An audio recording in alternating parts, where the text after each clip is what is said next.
नमस्ते, प्रणाम। मैं रीता मौर्य सोनभद्र से। आज मैं आप लोगों के बीच एक छठ माता का गीत लेकर के उपस्थित हूँ।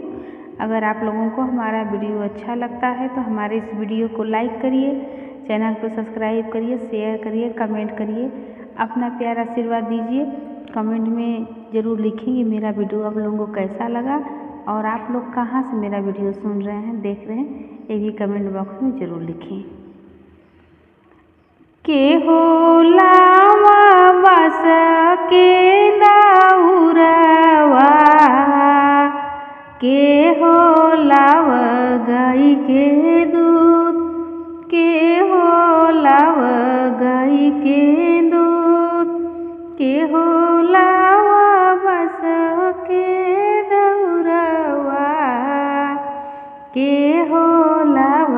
गाय के दूध, के हो लाव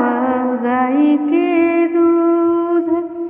के हो लावा पान सो पड़िया,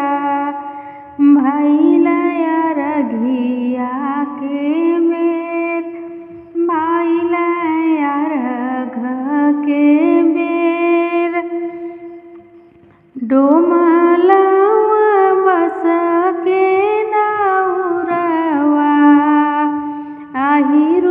गैया के दूध, आहिरू गैया के दूध,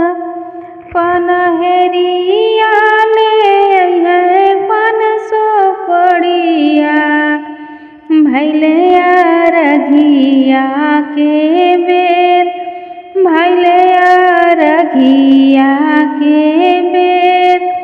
पनहरिया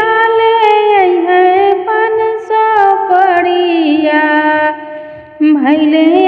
रघिया के बेर, भैले रघिया के बेर, के लई है फल फल हरिया, नींबू नारियल ऊख, नींबू नारियल ऊख, के हो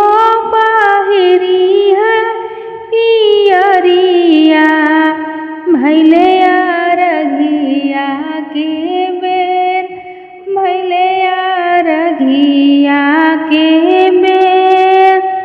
देवर लाई है फल फल हरिया, नींबू नारियल ऊख,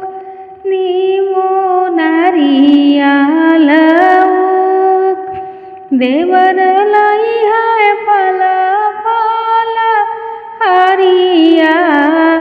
नींबू नारियल ऊख, नींबू नारियल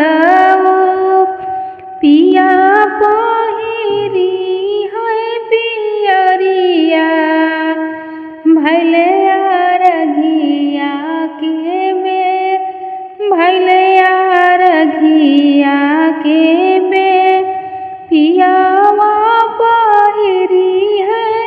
पियरिया, भैले रघिया के बेर,